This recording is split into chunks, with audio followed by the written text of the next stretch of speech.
Hi there, I am Professor Rashla and I will be the instructor in this class this fall. This video will be for CJC 397-800 and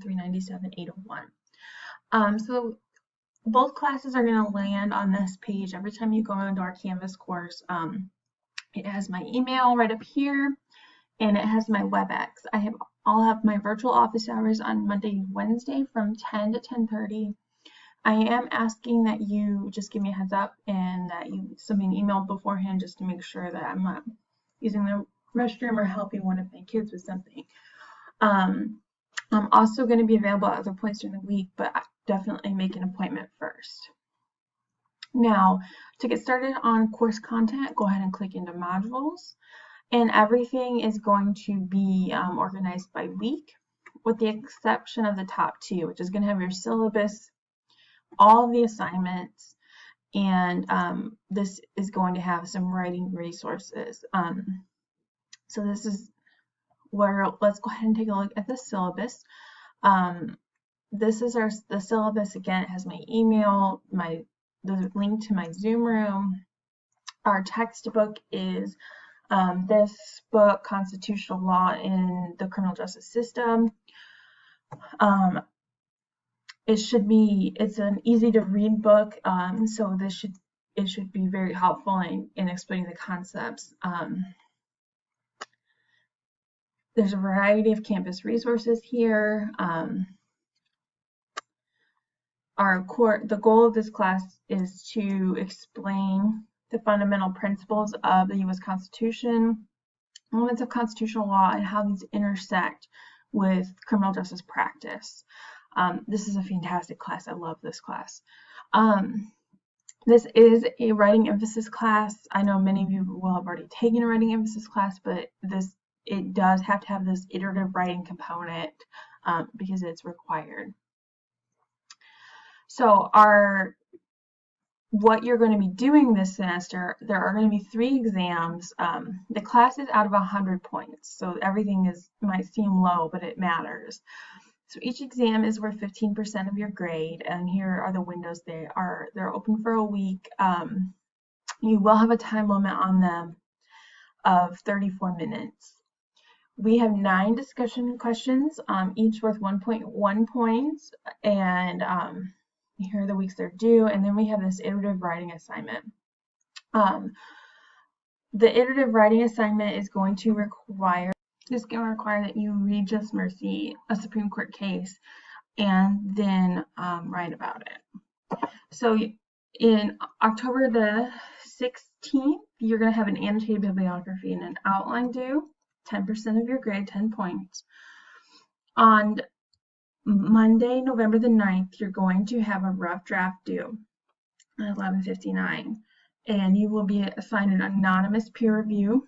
And that peer review is going to be due on 11/13, and the final paper draft will be due December the 4th. Okay, here's going to be the grading scale. I have this note here, given that we're in the midst of dealing with COVID-19, I understand that things are going to be a little bit hectic and unusual, and some of us may get sick. I'm going to ask that you reach out and communicate with me. We can make sure that you successfully complete this class as long as I know what's going on. This is the Cardinal Care Pledge that we are all supposed to be taking. And then the last page is the schedule for the semester. So if we jump back into our Canvas class, there will be one more module popping up, which is going to be all the cases for the paper. But I'd like to, each week that these assignments are due is where you will find more information, as well as at the top. But here's the annotated bibliography. You're going to have 6 sources. One is your Just Mercy book.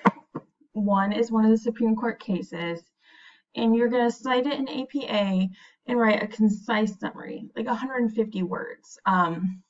This is kind of a sample annotated bibliography, what it would look like. And then you're going to include a 1-page outline of your paper. Now your paper is going to be 3 pages, single spaced. So this is just going to be kind of bullet points to work through. And here's a sample of what it might look like. You're going to go ahead and upload it. Our next assignment for this iterative writing assignment is going to be your rough draft and peer review. So you will submit a rough draft by Monday, and you're going to get half of the points of these 10 points are going to be for submitting your rough draft on time. The other 5 points are going to be filling out your rubric for your peer. Your rubric has these topics. So what do you think the thesis or topic of the paper you're reviewing is? Paraphrasing your own words. In what paragraph of the paper did you first identify it? Was it in the introduction, the second paragraph, the conclusion? When did you identify it? What is the strongest evidence presented for your author's topic? Every paper is going to have its strongest position. Every paper is going to have its weakest position. But what do you think is the strongest or maybe the most compelling? And then the opposite. What do you think is the least strong or least compelling point that they're making? If you notice a spelling mistake, a grammatical error, a punctuation mistake, a problem with mechanics, maybe it's passive, or you notice an I want you to highlight that sentence using the Canvas highlighting tool. Do not identify the problem. If you are the person who receives a highlight, look through that sentence and identify the problem and adjust it, okay? Using the Canvas tool, if you find a sentence or a couple sentences maybe that you find really effective, that really get the author's point across, I want you to bracket it. We're going to give some positive feedback. Essentially you're telling this author that they did a really great job here. And then at the end, do you have any lingering questions about the paper or the topic? Is there somewhere where you wanted to know a little bit more detail or a little bit more information? So I'm going to ask you to go ahead and identify that as well. All right, so now we've talked about the first couple drafts of your paper. So let's take a minute and we'll look at the full assignment, your final draft. The final draft is worth 25 points, and so that's 25% of your grade. This is going to be this iterative step-by-step process. So this is going to be the third and final step. And reminding you guys that the best writing happens when you pre-write, when you research, you think about it, you then write, and then you edit. And additionally, criminal justice professionals spend a lot of their career writing, so it's really important to develop and maintain these strong writing habits while you're still in college. So this is an analysis paper, which is going to require that you take a position and analyze it thoroughly. I don't want to see any value neutral papers. You're supposed to take a side and write about it. So you're going to read Just Mercy. That's assigned reading each week, a chapter or two. And as you read it, think about why it was written, some of the issues, topics, how he's discussing his former clients and their stories to tell his overarching story. You're then going to read your assigned Supreme Court case. As you read this, you should think about the facts, the outcome, and the reason. The Supreme Court cases that you can select from are Miller v. Alabama, which is that juveniles cannot be sentenced to life in prison without parole. Madison v. Alabama, which is that we can execute someone who doesn't remember the crime, but we cannot execute someone who doesn't understand the punishment. So this is a really interesting case. This is from 2019. Also, as a side note, Brian Stevenson argued Miller and Madison before the Supreme Court himself. So this is kind of a continuation of his work that you see in Just Mercy. Ford v. Wainwright, which says we cannot execute someone who's insane. This does not mean mentally ill.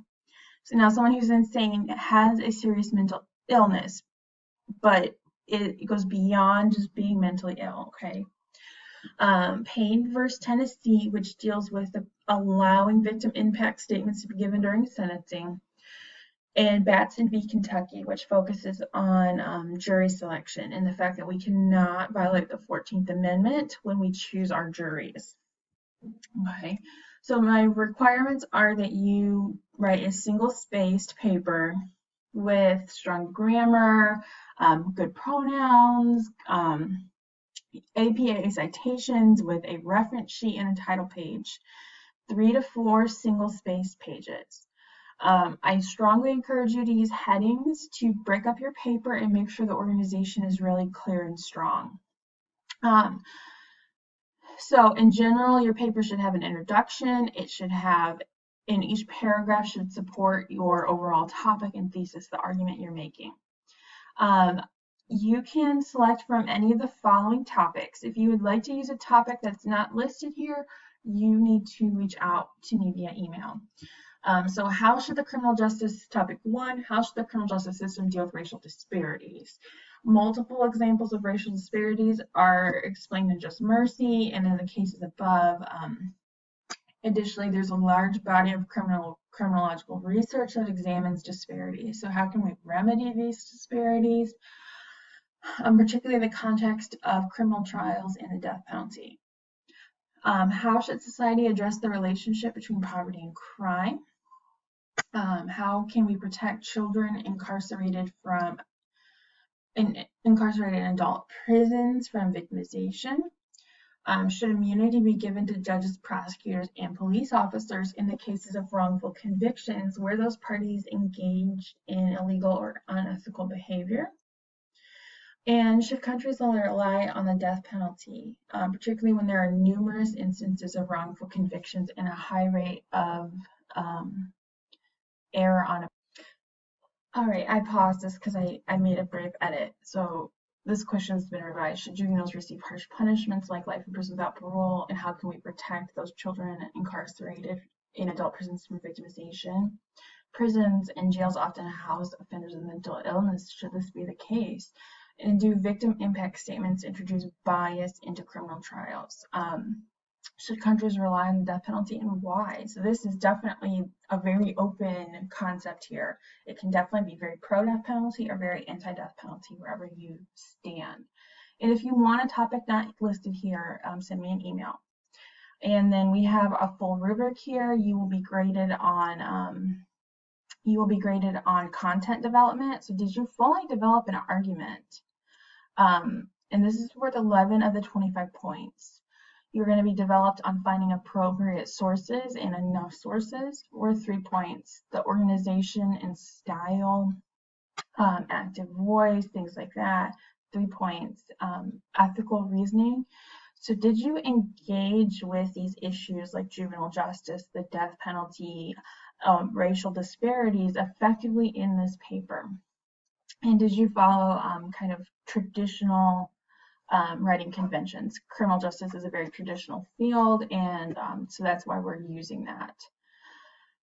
Now, one last thing to talk about is discussion boards. There are 9 discussion boards this semester.